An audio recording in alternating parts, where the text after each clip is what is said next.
Tapi ruhaniah kita lo nyembah Allah sing andai.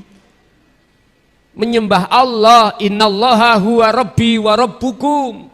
Allah yang mana, bos?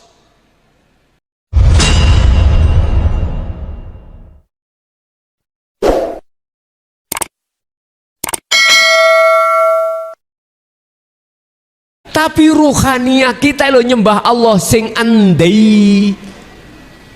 Menyembah Allah, innallaha huwa rabbi wa rabbukum. Allah yang mana, bos? Ini urusan ruhaniah. Dan ini Rasulullah jelaskan. Ada memang sebagian ulama mengatakan Rasulullah tidak menjelaskan tentang bab masalah ini, bab masalah keadaan ruhaniah. Yun sewu, kesempurnaan Islam itu ada 4, Bapak Ibu. Berhubung manusia itu tidak hanya terdiri dari jasmani juga rohani, Allah mendidik kita lewat kanjeng Nabi. Jasmani kita ditata di dalam hukum syariat, ruhaniah kita ditata Allah lewat hukum hakikat, supaya ruh bisa kembali bertemu makrifat dateng Gusti Allah. Wis, tambah suwe tambah bengi lho niki. Nek tambah bengi nggih tambah lumayan pembahasannya. Syariat, thariqat, hakikat, makrifat, itulah kesempurnaan Islam. Ini yang harus kita ikuti terhadap Rasulullah. Mungkin jenengan kalih kula niki bertanya-tanya, benarkah Rasulullah itu dulu juga membahas tentang masalah hakikat dan makrifat? Buka di dalam surah Al-Anbiya yang Allah katakan, la ilaha illa anta subhanaka inni kuntu minadz zalimin. Ini kisah sejarah Nabiullah Yunus alaihis salam. Ruhaniah beliau itu merasa zalim pada Allah, merasa zalim. Kita juga begitu. Sebetulnya kita itu Bapak Ibu belum sempurna. Olehnya kita tabek mengikuti kanjeng Nabi kurang sempurna. Kita itu masih di taraf kulit saja. Syariatnya sudah kita lewati, thariqah beliau kita ikuti. Apa thariqah Rasulullah? Salat, itu thariqah beliau. Zakat, puasa, haji, ikut thariqah beliau. Kita sudah lakukan itu. Thariqah itu apa? Sejalan, jalan untuk menuju dan bertemu Allah. Contoh sholat, nama sholat itu adalah thariqah kanjeng Nabi. Ini thariqah. Lewat jalan sholatlah kamu bisa bertemu Allah. Lewat jalan manapun silahkan, Anda pasti akan sampai di masjid At-Taubah. Lewat mana terserah. Artinya jenengan bisa menemui Allah lewat sholat, lewat zakat, lewat puasa, lewat haji, lewat thariqah apapun.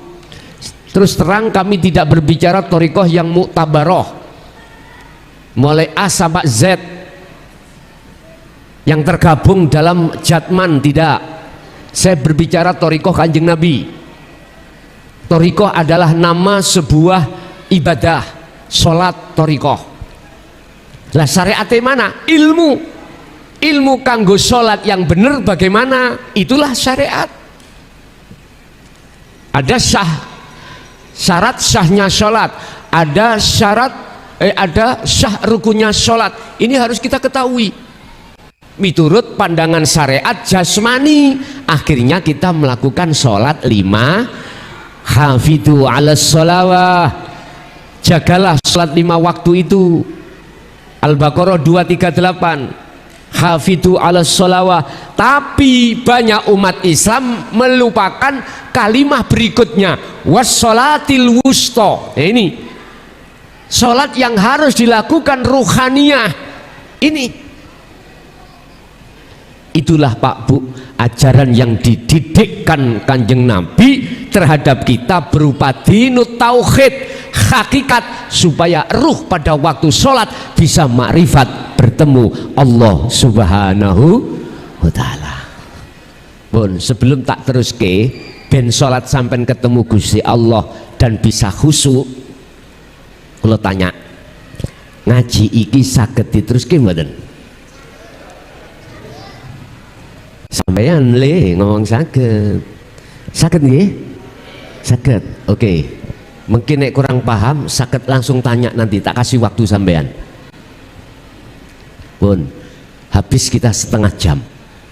Ngeten Pak. Kita miturut Al-Qur'an, syariat, thariqat, hakikat, makrifat. Itu dasarnya adalah tauhid la ilaha illallah, la ilaha illa huwa, la ilaha illa anta, la ilaha illa ana. Niki.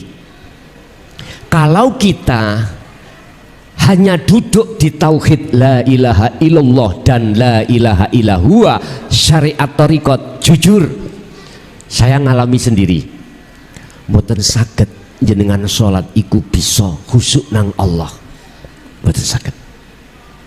Sebab masih menyebut nama dia, huwa, dia berarti jauh,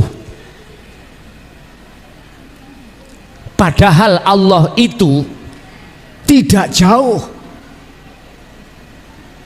Bahkan yang memiliki nama Allah itu tidak jauh. Idza sa'alaka ibadi anni fa inni qaribun. Muhammad, jikalau hambaku bertanya tentang aku, jawablah inni qaribun, sesungguhnya saya itu dekat. Waqala aidan Al-Baqarah 115, fa aina man tuwallu fa thamma wajhullah. Dimanapun jenengan menghadap, di depan kita ada wajahi Gusti. Kok gak ero? Kok gak tahu? Malah yang kita lihat HP, meja, kalau sholat sajadah, yang kita lihat tembok.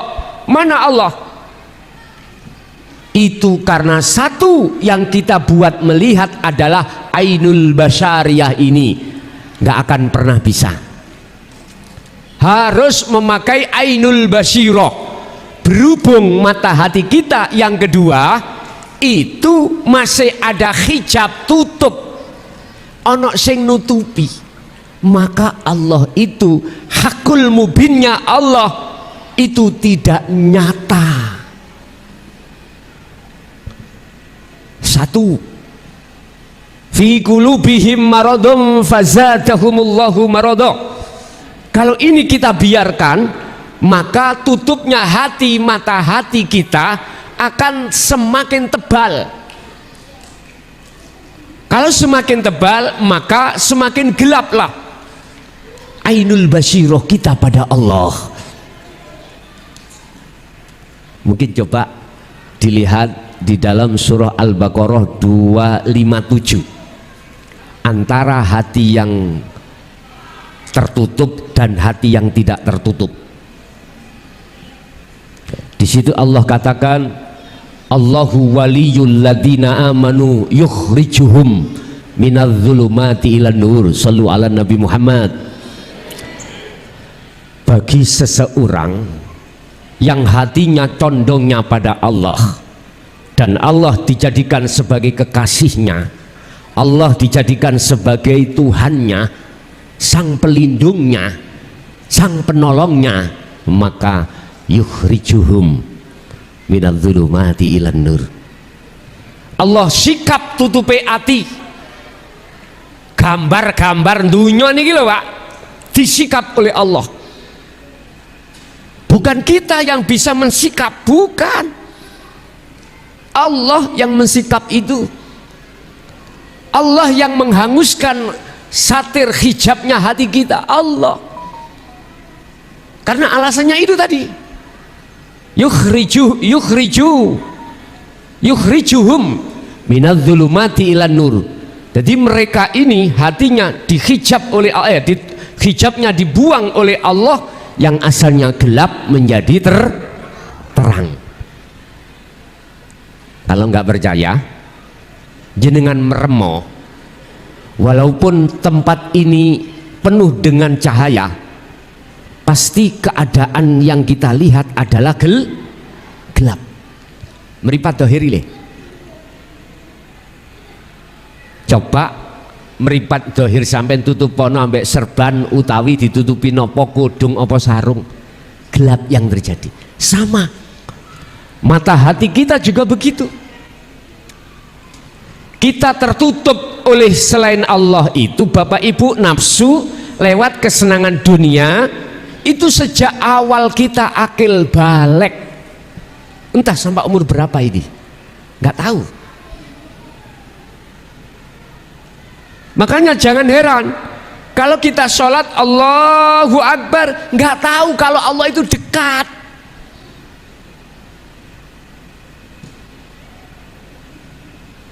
Disitulah nafsu mempergunakan kesempatan untuk mengajak hati kita teringat terhadap selain Allah. Itu masuk di dalam ayat berikutnya tadi. Hati yang condongnya hanya pada Allah lewat mengikuti kesempurnaan ajaran Rasulullah, tidak hanya syariat juga hakikat. Maka yang kedua itu nanti mereka yang tidak mau mengikuti bagaimana? Walladzina kafaru awliya'uhumut taghut yukhrijunahum minan nuri ilal dzulumat. Naudzubillah. Orang-orang yang mengingkari ajaran Rasulullah dan tidak mau menjadikan Allah sebagai imamnya,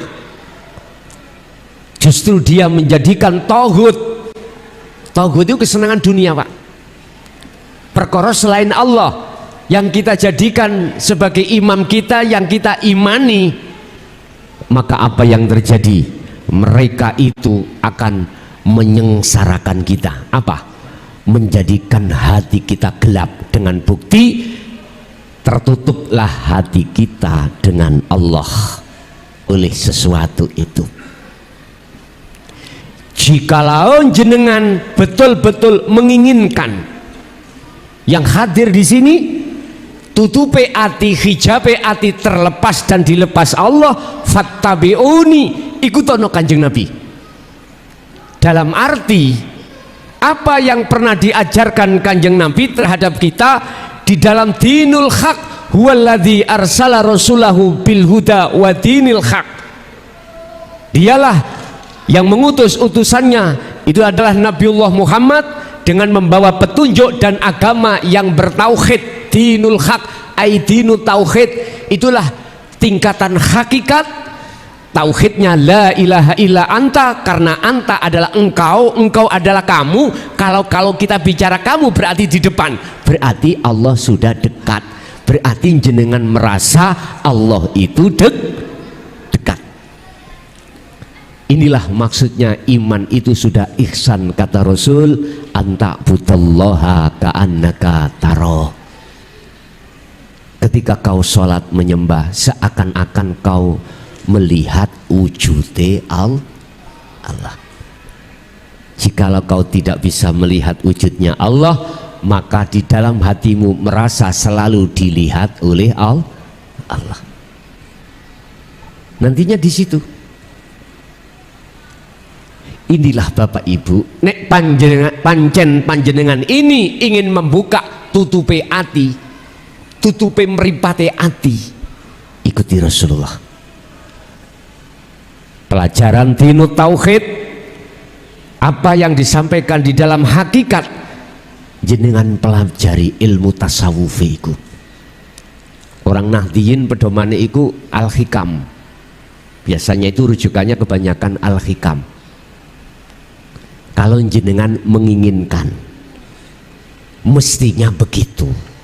Sebab apa? Kita tidak tahu sisa umur tinggal berapa, Pak, Bu. Tinggal berapa? Nggak ada yang bisa jawab. Kalau umur yang sudah kita lakukan, kita lewati, bisa jawab. Tapi sisanya berapa? Tinggal berapa? Habis itu kita meninggal. Nggak tahu toh Pak Bu ya? Boten semerap. Bagaimana kalau kita tidak lekas kembali ruhaniyah ini untuk menemui Allah? wajib sampean kali kula bisa bertemu Allah sebelum kematian datang. Hijab batas ini kita hilangkan, harus hilang ini. Otomatis bisanya hilang, harus mengikuti kanjeng. Kita harus mengikuti ajaran beliau. Umat Islam itu kebanyakan hanya syariat dan thariqahnya saja, hakikatnya tidak diterima.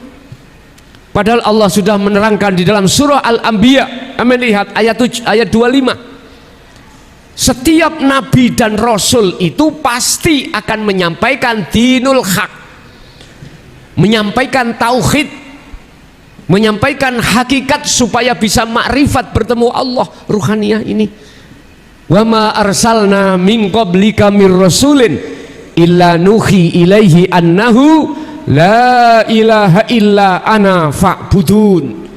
Muhammad, aku tidak pernah mengutus utusan sebelummu kecuali membawa ajaran ini, wahyu yang inti ini, di mana hambaku harus kau ajarkan tentang maksud la ilaha illa ana, tidak ada Tuhan yang wajib disembah kecuali aku. Lah, aku Pak. Kalau syariatnya Allah, thariqahe huwa, hakikatnya adalah anta, makrifatnya adalah ana, aku. Wis, gak cukup Pak. Niki nek kula detailno gak cukup waktu nih. Paling saya butuh 15 hari 15 malam. Iya memang ngoten. Oleh sebab itu sasi Ramadan di pondok saya itu sudah terbiasa. Paling tidak 15 hari 15 malam jenengan harus mondok. Mungkin habis asar saya akan membaca kitab Ihya. Habis taraweh nanti kita bacakan khusus Dinu Tauhid. Mulai dari dasar sampai selesai, sampai jenengan ada tindakan untuk pelepasan diri dari cengkraman hawa nafsu hijab itu sampai 40 hari khalwat dan uzlah jenengan baru bisa jenengan merasakan dan melakukan sholat dengan khusyuk. Kalau tidak begitu mboten saged. Silakan yang ikut monggo. Sampai gak usah ngomong, gak usah bawa sahur buka, sudah di sana sudah disiapkan semuanya, fasilitas tidur juga disiapkan, tergantung jenengan purun tidur di lantai apa mboten. Turune mboten kados ning omah niku nek gelem mondok, woi Gus kula nduduk mawon, mboten napa-napa nduduk. Bakdo ngasar kali bakdo taraweh ngajine cuman ikut tok. Selebihnya nanti kita buat untuk khalwat, untuk uzlah, untuk melatih kita untuk melepaskan rantai-rantai nafsu. Niku nek mau, nek cara ilmu nih gak cukup, wis secara ringkes mawon. Ngene lho dulur, roh kita iku suatu saat dijabut dening Gusti, dipaksa untuk kembali. Iki nek mripate roh iki sik wuta, mboten saged untuk Gusti Allah. Wa min waraihim barzakhun. Lagi di belakang kita ini ditunggu alam barzah. Suatu saat kita akan masuk di situ. Barang siapa ketika saat di dunia mata hatinya masih buta, tidak bisa bertemu terhadap Allah, baik di luar sholat maupun di dalam sholat, nggak bisa, maka ingat pesan saya, kalau tidak benar potong leher saya. Kita akan masuk di dalam alam barzah gelap gulit. Buka di dalam surah Al-Isra ayat 72, itu jawabannya. Man kana fi hadhihi a'ma fahuwa fil akhirati a'ma wa adallus sabila. Barang siapa saat di dunia mata hati kita buta terhadap Allah, gelap alias kemudian kita mati, maka di akhirat pun juga kita buta. Camkan ayat itu, camkan. Sehingga mengapa Gusti Allah pesen ngerutuhake ayat Az-Zumar 54 tadi. Wa anibu dan balio siro kabeh ila rabbikum maring pangeran siro kabeh. Balio cepet sampean kali kulendang balio, sebab ruhaniyah kita telah meninggalkan Allah terlalu jauh, terlalu lama sejak akil balik. Kita dulu sudah berjanji hanya Allah yang kita cintai, hanya Allah yang kita sembah, hanya Allah yang kita puja dan kita puji dan kita imani. Ternyata mengapa kita beriman bahwasanya air hujan itu bisa membasahi tubuh, padahal air hujan itu makhluk. Itu semata-mata karena kita hanya memakai fikih, memakai syariat saja. Hakikat kita tidak kita hadapkan. Memang syariat betul. Kalau tidak kena air hujan, tubuh tidak basah. Terus bagaimana Allah menjawab dalam surat Al-Maidah ayat 76? Malakum dzarraw wala naf'an, bahwasanya selain Allah yang disebut makhluk itu tidak bisa mendatangkan mudarat dan juga tidak bisa mendatangkan manfaat. Air hujan itu kholik apa makhluk? Makhluk toh. Tapi apa kok iso mbasahi? Ingat, satu ayat Allah katakan ala innahu bikulli syai'im muhit. Ingatlah sesungguhnya Allah itu meliputi atas segala hal apapun termasuk air hujan. Oleh karena diizini oleh Allah, air hujan itu akhirnya seakan-akan air hujan bisa membasahi. Padahal sesungguhnya yang bisa membasahi adalah Allah Subhanahu wa ta'ala. Tergantung iman kita jatuhnya pada makhluk apa pada kholik, hanya itu. Berhubung kita tidak mau mengikuti ajaran Rasulullah di jalur hakikat menuju makrifat, maka nggak mungkin kita akan tahu bahwasannya yang membasahi itu adalah air hujan. Nggak mungkin. Walillahil masyriq wal maghrib. Makhluk apapun dari jagat timur sampai jagat barat sekecil apapun itu dalam penguasaan Allah. Artinya geraknya sebab digerakkan oleh Allah. Contoh jenengan dari rumah masing-masing sampai di sini, andai kata tidak digerakkan Allah dalam diri jenengan kali kulo, bisakah kita sebagai makhluk sendiri bisa datang ke majelis sendiri? Mboten saged. Sing akeh iku gak ngono, Pak. Sing akeh iku lali ambek Allah. Padahal Allah itu huwal awwal wal akhir wal zahir wal batin, ada di dalam dan di luar Anda. Yang Allah itu laisa kamislihi syai'un, tidak bisa kau serupakan dengan suatu apapun. Dimanapun kau berada, di situ ada Allah, dan kita tidak bisa keluar dari penguasaan Allah. Mengapa kita lalai hal itu? Karena hati kita merasa keakuan diri kita yang melakukan ini lo nafsu. Gara-gara ini akhirnya kita itu terjebak dalam kepentingan nafsu. Allahu Akbar.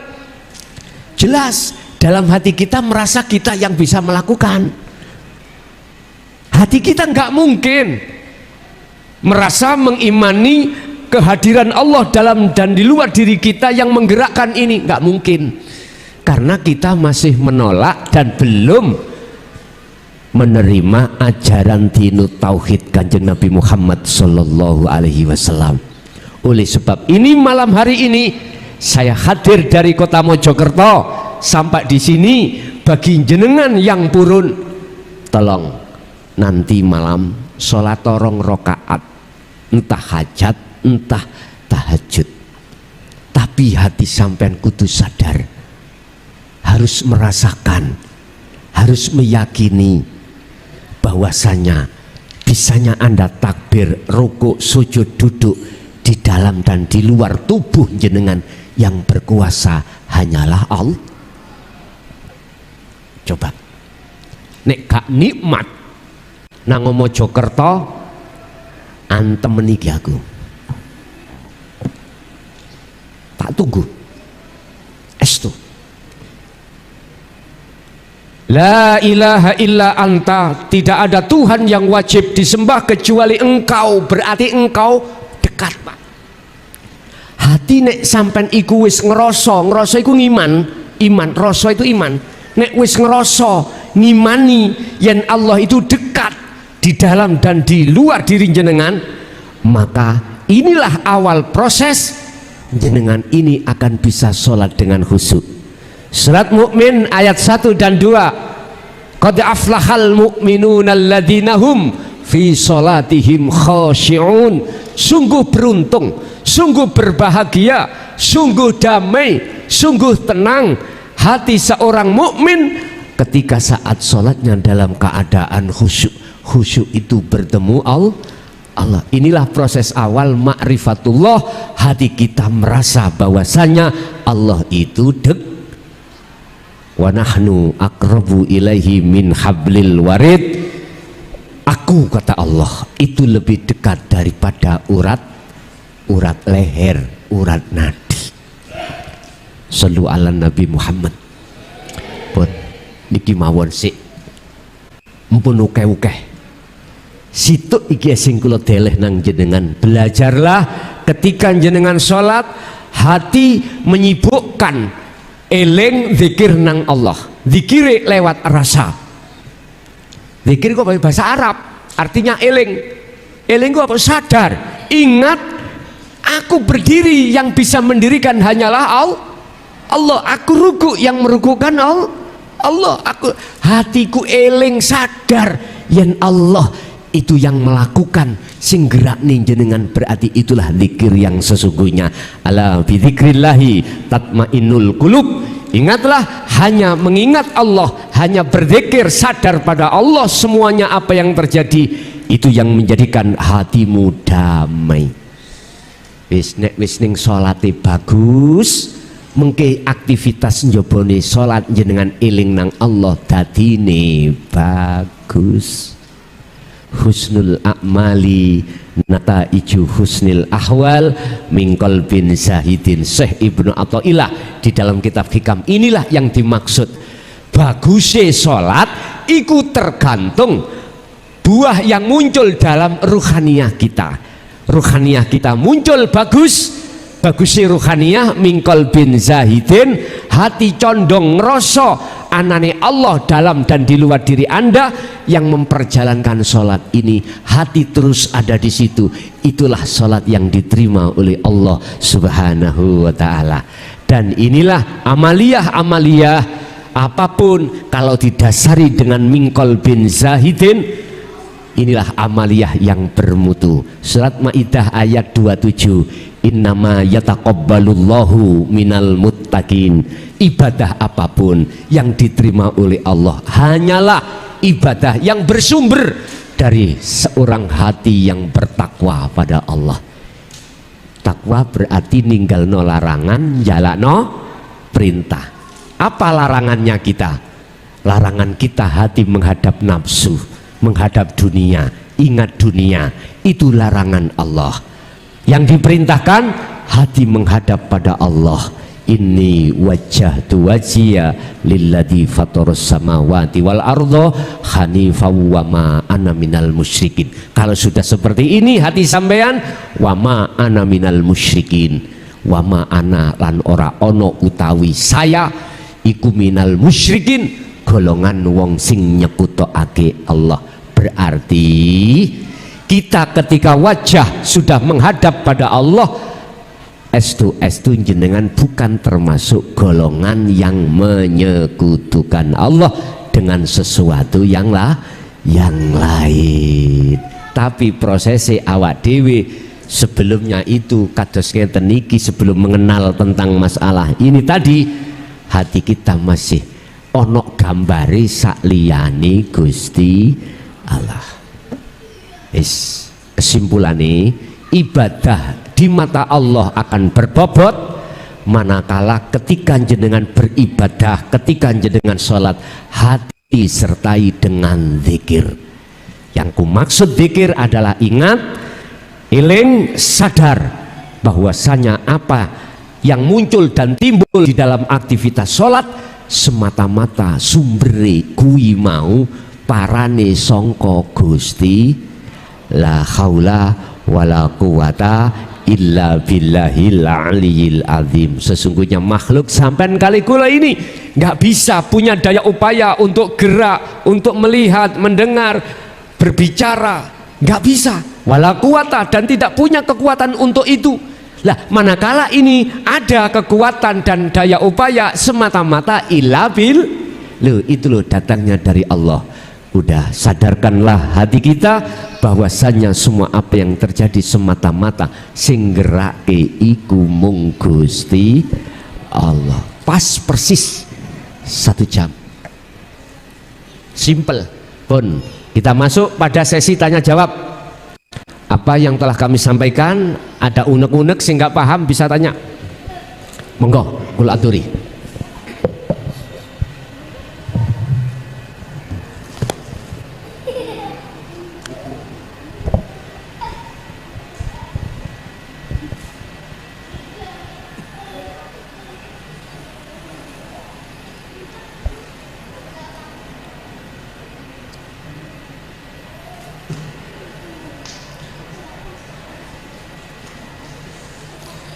Assalamualaikum warahmatullahi wabarakatuh. Waalaikumsalam warahmatullahi wabarakatuh. Kenalkan Gus, saya Wandi dari Suri Asri. C. Saya mau nanya Gus, bagaimana bisa mengenal Allah sedangkan kita belum tahu wujudnya Allah? Bagaimana bisa mengenal Allah sedangkan kita belum tahu wujudnya Allah? Oh, dalam sisi hakikat Gus. J. Apakah ada amalan khusus untuk merasakan adanya Allah? J. Sampun. Saya niku ngefan Pak Nang Desi Ratnasari. Kenal Desi? Ngefan. dulu. Sampai sekarang dereng ketemu kula. Nggih. Karena saya tidak punya orang yang dekat pada beliaunya. Saya belum kenal. Estu jujur saya itu dulu itu artis yang berbagai banyak artis yang paling kula fan itu Mbak Desi Ratnasari. Berhubung saya tidak punya orang yang dekat kenal tahu siapa beliaunya, di mana rumahnya, di mana alamatnya, maka sampai detik ini saya belum pernah ketemu. Heta umpama kula niki bertahun-tahun ana rasa tresna, sah mboten? Mboten sah, karena saya belum bertemu. Mestinya saya harus punya jomblang. Bahasa Indonesia jomblang apa? Penyambung, wasilah. Nggih? Yang menyambungkan apa maksud hatiku terhadap beliau. Berhubung nggak punya wasilah, ya putus sudah, nggak bisa. Sampai detik ini Pak, bahkan beliau sekarang kalau nggak salah sudah jadi DPR RI nggih ya. Kula krungu-krungu, tapi oleh Allah dereng ditemokke, dereng. Pun laksana seperti itu. Apakah kita akan bisa mengenal dan bertemu Allah sementara kita itu memang tidak kenal? Terus apakah ada satu amalan untuk mengenal dan bertemu Allah? Ada. Apa persyaratan kita itu bisa ketemu Allah? Surat Al-Kahfi ayat 110 dibuka. Al-Kahfi ayat 110. Yang punya paketan ini loh bos. Tadi kita ngaji kok cek langsung nonton Quran. Itu ayat yang terakhir. Al-Kahfi.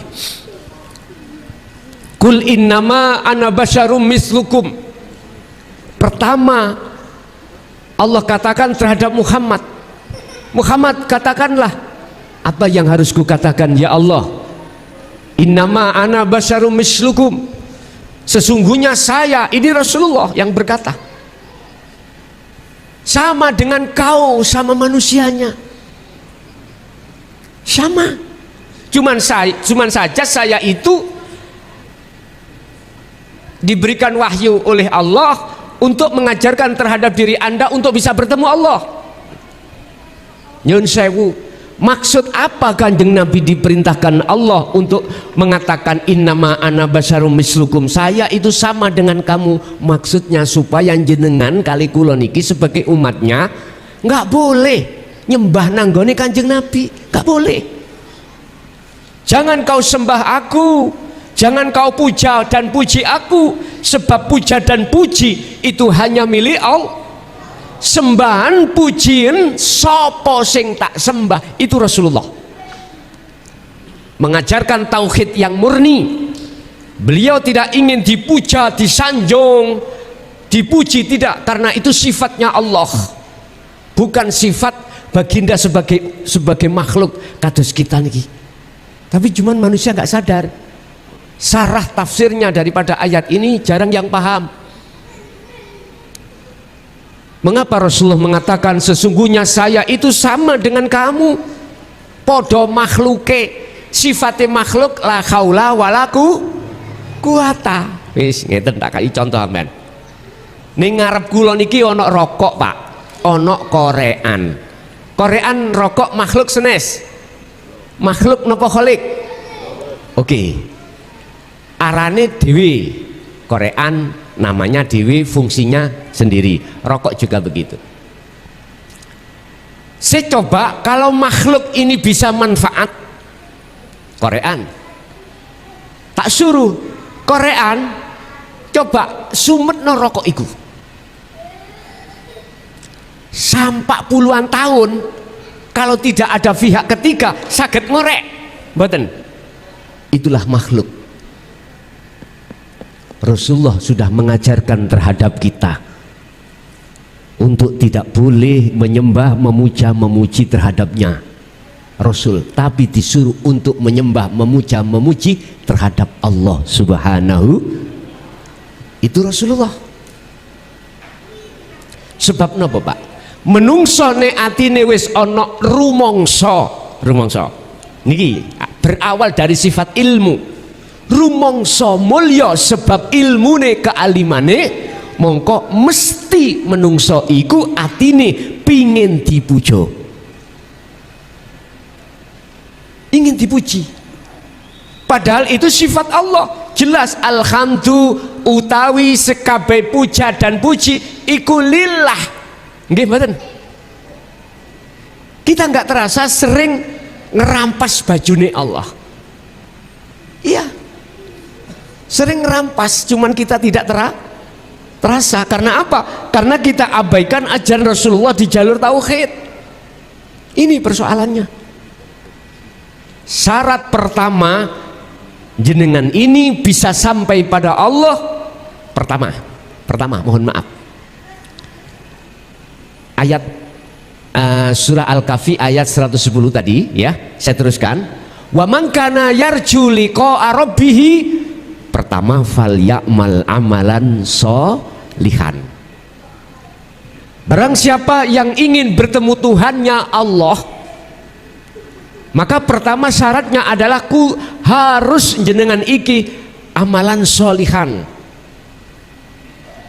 Amalan sholihan itu kalau secara syariat ya jasmani, secara hakikat ya rohani. Rohani sampean ini harus melakukan dzikir terus menerus, Pak. Inilah rohani. Tapi sebelum sampean iku melakukan dzikir, jenengan harus paham tentang ilmu nih dzikir. Sampean harus bisanya untuk mengesahkan Allah, sampean harus tahu ilmu tauhidnya. Berarti pertama sampean harus golek guru akhirat, titik. Guru hakikat makrifat, bukan guru syariat thariqah. Ini guru yang menjabarkan tentang dinul haq, ai dinu tauhid. Ini sampean goleki guru iku. Apa tah guriku mesti kopian ngene iki? Mboten. Apa mesti sarungan duwe pondok? Tidak harus. Kadang-kadang kekasih Allah itu jadi tukang rosokan. Bisa. Suka-suka Allah. Allah meletakkan kekasihnya bisa menjadi pedagang, bisa menjadi pejabat, bisa menjadi petani, nelayan, bahkan nyuwun sewu 21. Baik bingung, apa 21 itu?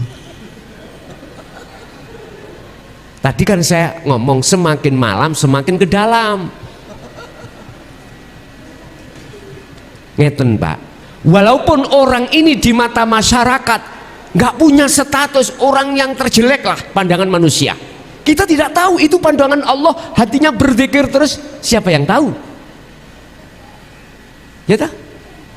Tapi fisik ini nggak bisa dijadikan ukuran, nggak bisa. Tengerek napa paling mudah, ketika beliau berkalam bermakalah mesti menyejukkan hati jenengan. Hati yang sejuk itu hati ketika saat ditarik menuju dan bertemu Allah. Mesti jenengan kok diwurui ngelmu, diwejang ngelmu tauhite. Wis mesti nek wis diwejang ngelmune baru dikongkon laku. Laksana sampai niku ndandani HP rusak. Ilmu elektro kudu sampean kuasai dhisik. Setelah ilmu ini dikuasai, praktek ndandani mesti bener. Coba kalau jenengan dandani HP yang rusak, TV yang rusak misalnya, nggak bisa menyala, ilmu elektro gak duwe, pengetahuan nggak punya, bos, iki bos rusak, berhubung jenengan wis buka tulisan, sopo sing radio TV ini rusak, bawa ke sini, wis gawe pengumuman, digawa, ilmu ini gak duwe, orang ngerti, dimaksa ditandani, wis disawambung-sambung kabel iku. Iki BE boso dirincep nonang listrik duduk gambari sing metu tapi beluk, iku namanya konsleting. Nggih. Artinya apa? Ketika kita mau bertemu Allah, golek guru akhirat sik sampean. Siapa? Rasulullah. Iki istilah sanad. Ilmu itu ya nyun sewu akeh Pak, nyuwun sewu, guru sing koyo ngene ku akeh ning ora ketara, saking gak ketarane moko banyak wong sing gak ngerti yen iku kekasih Gusti. Tengere siji, ketika muncul kalam iku mboten bahas dunya.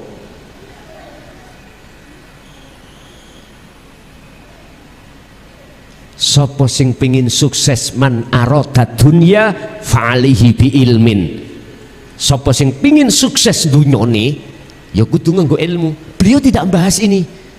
Wa man aradal akhirah fa'alihi bi ilmin. Sopo sing pingin sukses akhirate, ini dia bagiane sing bahas.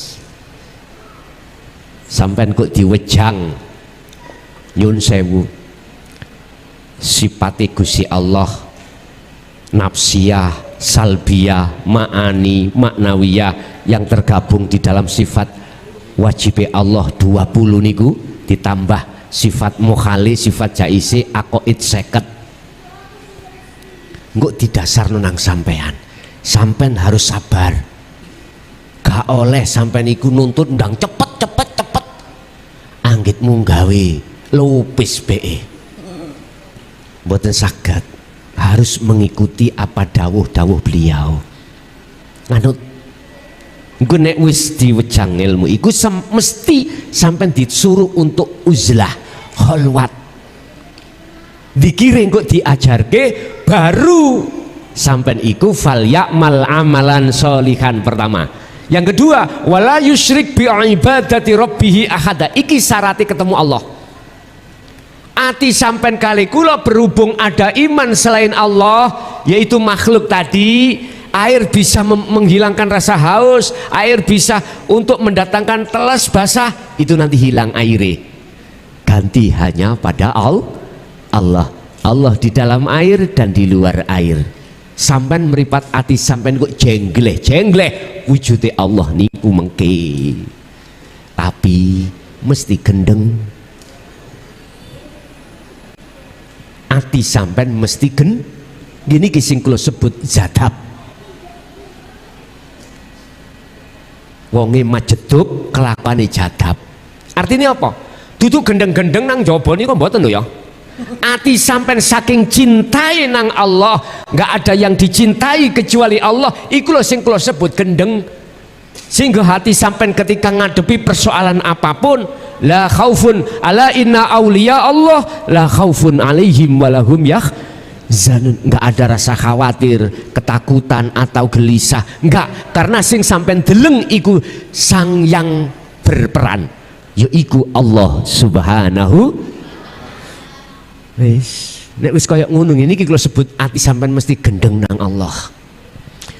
Luwih apik endi garwa sampean gendeng nang gone bojone wong ambek gendeng nang Allah?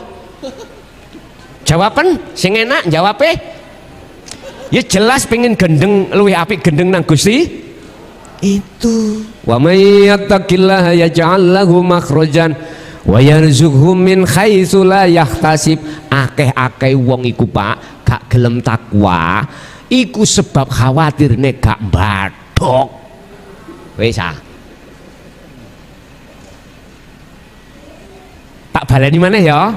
Akeh-akeh wong iku esuk ana rasa khawatir Gusti Allah dikhawatirke, jenengan kali kula tidak bertakwa, tidak mencintai Allah krana sampean kali kula wedi gak roha. Padahal sugiya kaya apa jenengan kali kula ning dunya bakal ditinggal mboten? Ad-dunya mataul ghurur. Sebenarnya kita tertipu oleh nafsu kita yang mengatakan bahwasanya kenikmatan kehidupan dunia itu segala-galanya. Kita tertipu. Padahal wal akhiratu khairu wa abqa. Ada kehidupan yang kekal akhirat itu. Ini. Tapi bukan berarti orang yang sudah masuk di jalur dinu tauhid dia tinggalkan istrinya, dia tinggalkan anaknya, dia tinggalkan kerjanya, dia tinggalkan urusan duniawianya secara jasmani. Tidak Pak, cuman cara rohani dia bercinta terus menerus terhadap Allah, yang Allah itu di dalam dan di luar istri, anak dan harta benda. Tadi kan sudah saya katakan, ala innahu bikulli syai'in muhit. Ingat, sesungguhnya Allah itu meliputi atas segala hal apapun. Berarti ketemu istri iku ya ketemu Allah. Inilah yang dimaksud cinta karena Allah. Seorang istri kalau hatinya sudah condong terhadap Allah, dibelanjani piro ae mboten nate cerewet. Nggih. Karena beliau itu la yarawna li anfusihim syai'an. Tidak melihat, tidak beriman yang memberikan nafkah itu adalah suami, tidak. Dia melihat Allahnya, sebab karena Allah lah sehingga si suami bisa memberikan uang. Langaten nggih. Coba suami tanpa Allah di situ, bisa Pak suami kasih uang? Gak bisa. Asli nih ngoten. Wis ngeten mawon. Kula tak ngadeg angsal nggih. Kula tak melaku loh, muncul ayang-ayang. Kula ngilen ayang-ayange panggah ning etan apa melok ngulon? Kula ngetan melok. Inilah Pak hakikati kita makhluk ayang-ayang ini. Ibarat seperti ini. Lah, kula niki minangka Allah. Artinya apa gerak yang ada di ayang-ayang itu atas dasar geraknya dari Allah. Gak bisa yang ayang itu gerak dewe. Coba kalau tak meneng, loh mana meneng? Gak iso goyang-goyang. Paham ya? Artinya seseorang yang hatinya sudah condong millata Ibrahim Hanifah pada Allah, imannya yusyahiduna annal fa'ila wallahu ta'ala. Apa segala geraknya makhluk itu dia beriman, sing gerakkan punya gerak adalah Allah. Bukan makhluk itu Allah, sing gerakan makhluk itulah Allah. Saged dipahami ya? Oke. Jadi wala yusyrik bi ibadati rabbi ahada. Jangan kau sekutukan Allah di dalam hatimu dengan yang lain. Ketika ngibadah intine ojo eling sak liyane Gusti. Ini wajah tuh sampai kudu harus menghadap wajahnya Allah. Pundi si wajah Allah? Nih sampean delok mriki. Niki lho. Niki lho wajah Allah. Bukan angin loh ya. Bukan. Bukan oksigen, bukan. Inilah laisa kamislihi sayun. Ini di dalam jenengan, ya di luar jenengan, dan tidak terbatas. Bingung Gus ngrungokno ngaji pean, wis nyantai. Ngombe dhisik, ngombe. Wis, nggih.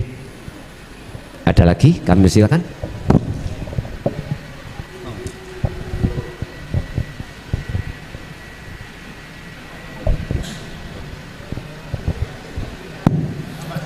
Assalamualaikum warahmatullahi wabarakatuh. Waalaikumsalam warahmatullahi wabarakatuh. Perkenalkan Gus, nama saya Panut dari Sidokepung sini saja. Dari penjelasan Gus, terus terang awam masih bingung sangat, tapi kesimpulannya untuk membuka hati bahwa sempurnane ibadah itu harus krono Allah, yang kita tuju, yang kita cari, yang kita sucikan krono Allah, yang bisa kita angen-angen namung kira-kira pamane didelok utawa kita melihat Allah. Tapi senyatane kalau kita sholat niki berusaha seperti itu kalah kali akal pikiran Gus. Artinya arep kusuk kaya apa, mbayangne kaya apa, pikiran niki malah liar, eling napa-napa lah. Terus pundi carane ngunci akal niki supados mboten ngridu ati niki saknalikane kepengin khusuk dumateng Gusti Allah niku sing sepindah. Sing nomor kalih, saya menyadari bahwa materi ini tidak cukup malam hari ini. Yang saya tanyakan untuk bimbingan tauhid di pondoknya Gus Muklason itu apakah hanya di bulan Ramadan atau ada di hari-hari yang lain? Terima kasih. Tadi sudah saya sebutkan dalam surah Al-Baqarah 238 cara sholat yang khusyuk. Kita nggak cukup hafidhu ala sholawah, kita harus wassolatil wusta. Artinya secara jasmani nggak cukup kita hanya sholat 5 waktu saja. Wassolatil wusta, hati ruhaniyah jenengan harus derek sholat. Bisanya hati atau ruhaniyah derek sholat, hati harus dihadapkan 3 hal yang disebut takwa: ilmu, amal, istiqomah. Ilmu yang dimaksud adalah tauhid, amal yang dimaksud mempraktekkan ilmu itu ketika saat di dalam sholat. Yang ketiga istiqomah, terus menerus. Jikalau ini kita lakukan, terusnya ayat waqumu lillahi qanitin ay khosyiin, barulah sholat iku khusyuk. Intine sampai kapanpun akal pikiran kita itu dijadikan oleh nafsu untuk membisiki hati atau ruhaniyah kita, supaya ruhaniyah itu selalu lalai pada Allah. Wa ma ubarri'u nafsi innan nafsa la amaratum bisu, selalu ngajak lali. Dan ini setiap diri kita.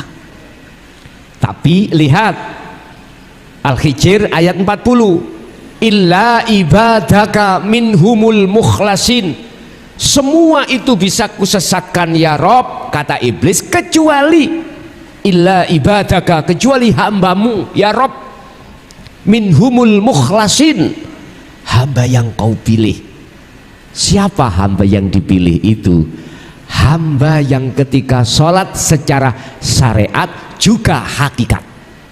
Ini kalau boleh saya katakan termasuk beliau baginda Rasulullah Sallallahu Alaihi Wasallam, wattabi'ina tabi'ina sholihin ila yaumiddin, dan pengikut-pengikutnya. Udah itu. Siapa? Beliau-beliaunya itu, terserah. Pengikut-pengikut as-sholihin yang hatinya itu imannya sudah ihsan, Islam, iman, ihsan. Ihsan kata Rasul, ketika dia beribadah dia seakan-akan bisa melihat wujudnya Allah. Ini makrifat yang paling rendah. Itu caranya. Tadi saya katakan, coba mulai takbir sampai salam, hati kita rasakan adanya Allah hidup dalam diri dan di luar diri kita yang menggerakkan diri kita. Lepaskanlah keakuan kita yang merasa kita yang bisa berdiri sendiri, rukuk sendiri, sujud sendiri. Lepaskan, hilangkan. Habis itu tetapkanlah iman dalam hati kita. Semua terjadi semata-mata karena Allah. Sibukkan di situ hati. Itu caranya nanti. Terus yang kedua, memang dasar tauhid itu hanya kami sampaikan ketika Ramadan, Pak. Besok saya mulai tanggal 9 Maret habis sholat asar dan sholat taraweh setiap hari sampai pada waktu paling lama 15 hari. Itu cuman dasar tauhid, meliputi rukun Islam, rukun iman, dan aqaid 50, sifat-sifat wajib Allah. Kalau ini sudah paham, jenengan ini loh waktu jalan sholat, bagaimana cara sholat yang khusyuk sudah tahu, tinggal meraktek nih mawon. Niku mungkin cara teng mriku. Jikalau jenengan boten saged derek teng mriko karena kesibukan, mohon maaf, saya live streaming di channel Ponpes Jaya Baru. Ponpes Jaya Baru, saya punya linknya, ning jenengan kerso monggo. Sampai belajar dari rumah monggo. Teng mriku penak toh, Gusti Allah wis murah nih, Gusti Allah wis gampang nih perkara iki. Lah selain hari itu, selain sasi Ramadan ada Pak, cuman pengembangan. Paling kula mau sih kitab hikam, Jami Usul Aulia, Muqabbalah atau referensinya kitab yang bersifatkan tasawuf biasanya itu. Jadi itu hanya hari Sabtu Bapak. Selain Ramadan hanya hari Sabtu ba'da sholat isya, hanya itu. Jadi satu minggu cuma satu kali selain sasi Ramadan. Seperti besok Sabtu itu saya bahas tentang hikam, itu pengembangan tauhid. Nek khusus dasar buat pemula, harus ibarat kita membangun masjid, harus ada pondasi yang kuat. Pondasi dulu. Setelah itu naik begitu seterusnya. Nggih. Ada lagi? Monggo.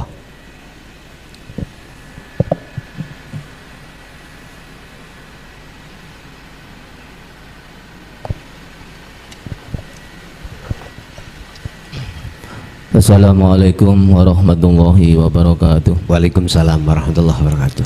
Ngapunten saderenge Gus. Nggih. Terus terang mawon, kalau sering ikuti Gus di YouTube kali Ustadz Karim, biasa kalau sering ikuti. Terus insya Allah kalau nggih sampun dari Pasuruan Gus, dari Kiai Haji Syarif. Alhamdulillah. Sing kula ditangetaken Gus niku lho, yang dikatakan menyembah itu bagaimana sih Gus? Ngingatan mawon. Terima kasih. Assalamualaikum warahmatullahi wabarakatuh. Waalaikumsalam warahmatullahi wabarakatuh. Wa ma umiru illa liya'budullaha mukhlishina lahuddin hunafa'a wa yuqimus shalah wa yutuz zakat wa dzalika dinul. Surat napa? Bayyinah ayat 5. Wa qala aidan innallaha huwa rabbi wa rabbukum fa'buduh hadza siratum mustaqim. Surat Maryam 36.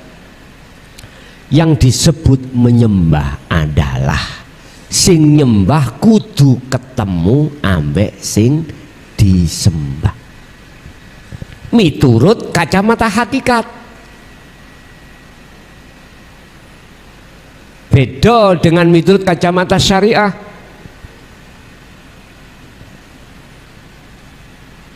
Menurut kacamata syariat, apa yang sudah dijelaskan di dalam hukum-hukum syariah, jenengan sholat nyembah jasmani. Tapi kacamata hakikat beda. Anta budallaha ka'annaka taroh. Ketika itu Anda seakan-akan bisa melihat Allah. Maksudnya ya nopo ngeten, hati jenengan harus lepaskan keakuan diri yang bisa apapun, lepas rasa keakuan diri yang bisa Anda berdiri, rukuk, sujud, duduk, atau Anda beraktivitas apapun, lepaskan. Munculkan di dalam hati jenengan satu keyakinan, satu rasa bahwasanya semua apa yang ada di dalam, di luar dirimu, belakang, depan, atas, bawah, kiri, kanan, semata-mata itu Allah, itu lo nyembah. Makanya surat Maryam Allah katakan, innallaha huwa rabbi wa rabbukum, sesungguhnya Allah iku Tuhanku dan Tuhanmu, oleh sebab itu fa'budu madeposirohu. Iku lah hak ini tau kosong tau niku, kudu ngosongno perkara sakliyane Allah, hu ing Allah. Hadza utawi nyembah yang seperti ini, itulah iku sirotun, satu torikos, satu jalan mustaqim.